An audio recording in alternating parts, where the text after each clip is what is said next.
अवधूत जी, तो I love Mohammad अगर कह दिया तो मुंबई में नहीं रह पाओगे। अब मुंबई की क्या बात करते हो, हिंदुस्तान में भी नहीं रह पाओगे, पाकिस्तान जाना पड़ेगा। भाजपा यहां तक पहुंची अवधूत जी। उन्होंने जितनी बात कही उसमें से जो 50% पहला पार्ट है उससे भारतीय जनता पार्टी पूरी तरह से सहमत है।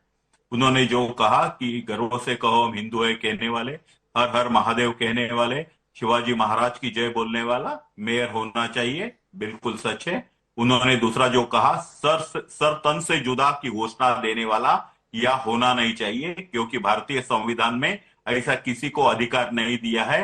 कोई कुछ भी करे तो भी हम लोग तलवार लेके किसी की गर्दन काट नहीं सकते। कसाब को भी हमने जिंदा पकड़ा है, उसके ऊपर पूरे प्रोसेस किए हैं और पूरे प्रोसेस के बाद उसको फांसी दी है। ये डॉक्टर बाबा साहेब आम्बेडकर ने जो संविधान दिया है उसके बारे में है। अभी जो उन्होंने तीसरी का आई लव मोहम्मद वाला होना चाहिए, उससे भारतीय जनता पार्टी सहमत नहीं है।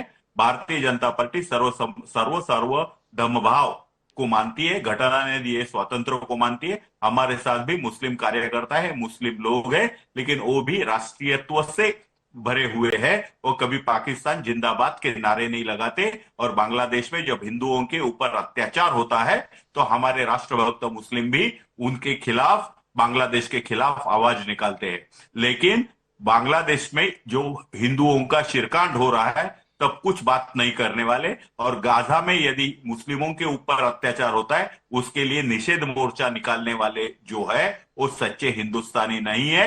उनको मेयर, एमएलए, एमपी, मंत्री और प्रधानमंत्री बनने का कोई अधिकार नहीं है। ये भारतीय जनता पार्टी की भूमिका है। तो ये आप कैसे तय कर लेते हैं कि हम ये भाजपा का है, ये भाजपा का नहीं? ये नीतीश राणे कोई भारी व्यक्ति है क्या? हमारे अनुसार तो मतलब ठीक ठाक जिम्मेदार नेता है आपकी पार्टी के। ये उनका व्यक्तिगत विचार है, ये पार्टी का विचार है, ऐसा कैसे कर लेते हैं आप? इतनी सुविधा आप लोगों को कैसे मिल जाती है अब्दुल जी? देखो, इलेक्शन में जब बात होती है तब बहुत सारे लोग बहुत सारी बातें करती है और कभी कभी बातों में कुछ निकल जाता है, लेकिन उसका मतलब भी हमें देखना चाहिए। कल राज ठाकरे साहब ने अन्नामलई साहब को भड़वेया बोला।